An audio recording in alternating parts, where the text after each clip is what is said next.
Assalamualaikum warahmatullahi wabarakatuh. Selamat datang di sini RSJ Channel. Bersama saya mempelajari bagaimana information teknologi service management yang kita dapat artikan sebagai manajemen layanan teknologi informasi. Alat tools yang kita gunakan tentu saja adalah ITIL. Dan topik hari ini adalah tentang desain atau layanan desain. Dan simbol di sini adalah safeguard untuk mendesain awal sebuah domain. Kita akan masuk di sini ada 3 bagian, part 8.1, 8.2, dan 8.3. Apa itu layanan desain? Ya, Sobat kita bisa melihat dari informasi yang ada di depan kita bahwa menyebutkan layanan desain itu adalah suatu tahapan ya di situ ya, the stages, membuat detail rancangan dari setiap layanan teknologi informasi yang telah masuk ke dalam daftar layanan katalog. Ternyata paket desain layanan itu adalah sekumpulan dokumen dari detail rancangan layanan untuk analisis kebutuhan bisnis dan layanan teknologi informasi, rancangan teknologi, prosesnya, kebijakannya, dan kesepakatannya. Intinya, paket layanan desain ini adalah luaran, outcome dari layanan desain. Kita tahu di sini adalah salah satu domain IT AL, ya. Nah, kemudian kita menuju ke konsep tentang tujuan layanan desain, ya. Di sini tujuan layanan desain yang bisa kita lihat di sini adalah bagaimana kita membuat rancangan layanan teknologi baru, informasi baru, atau perubahan layanan teknologi informasi yang telah ada sebelumnya. Yang kedua, menciptakan layanan teknologi informasi yang berkualitas dan konsisten. Biasanya kualitas itu terkadang ada yang tidak konsisten, kadang naik turun. Yang ketiga, menciptakan layanan TI yang hemat biaya. Yang keempat, menciptakan layanan TI yang memenuhi kebutuhan bisnis. Yang kelima, menciptakan layanan TI yang memudahkan implementasi layanan TI baru atau perubahan layanan TI yang lama.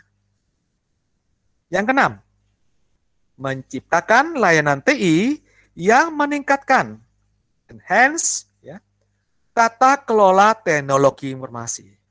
Setelah mengetahui tujuan dari layanan desain, tentu saja kita mencoba untuk mengetahui cakupan layanan desain itu seperti apa aja.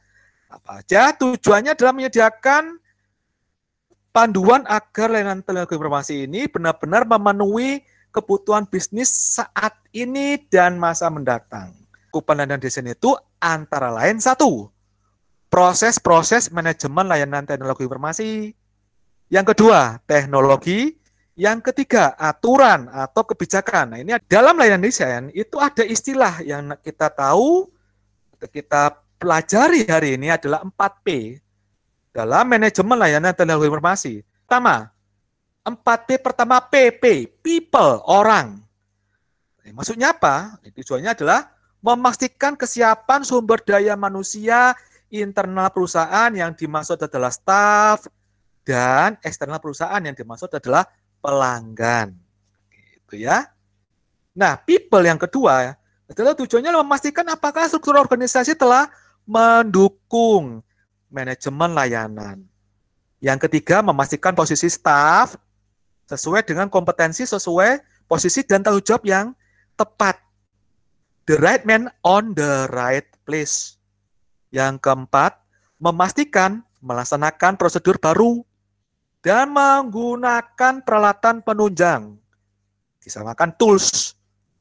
Yang kelima, memastikan terdapat pelatihan ya agar tidak terjadi gap keterampilan. Yang keenam, memastikan teridentifikasi pelanggan yang sudah menjadi target. Yang ketujuh, memastikan pelanggan yang menjadi target mengetahui layanan TI yang disediakan. P yang pertama, people. P yang kedua, proses. Sama. Memastikan proses, aktivitas, dan role, peran, manajemen, layanan TI, telah dirancang dengan benar, itu yang A. Yang B, sesuai kebutuhan. Yang C, terdokumentasi. Jadi A itu semuanya ya, memastikan proses, aktivitas, dan role, peran, manajemen, dan TI telah A, dirancang dengan benar. B, sesuai kebutuhan. C, terdokumentasi. Jadi kalau P yang ketiga, produk. Yang kita katakan di sini adalah alat teknologi tools penunjang proses. Tujuannya apa sih produk yang dalam manajemen layanan desain TI ini?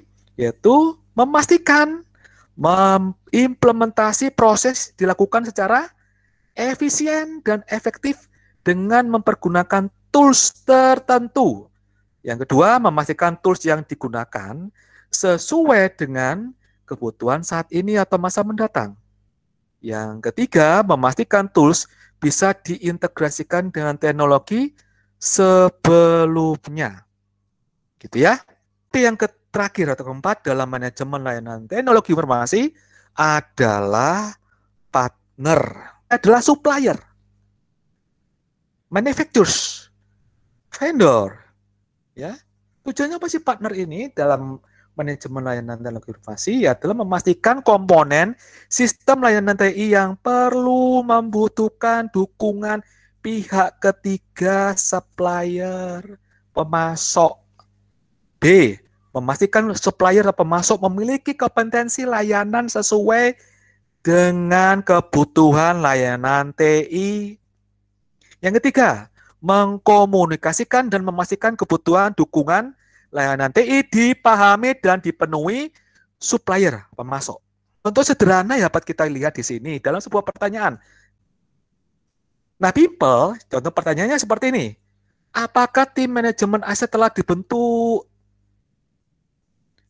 People, contoh yang kedua adalah apakah tim manajemen aset telah dilatih menggunakan tools manajemen aset? Yang kedua, proses. Contohnya bagaimana? Apakah proses manajemen aset telah dibentuk sesuai kondisi saat itu? Memang. Apakah proses manajemen yang dibentuk sudah dikomunikasikan dengan staf? Itu contoh pertanyaan di proses. Nah, contoh pertanyaan di produk apa?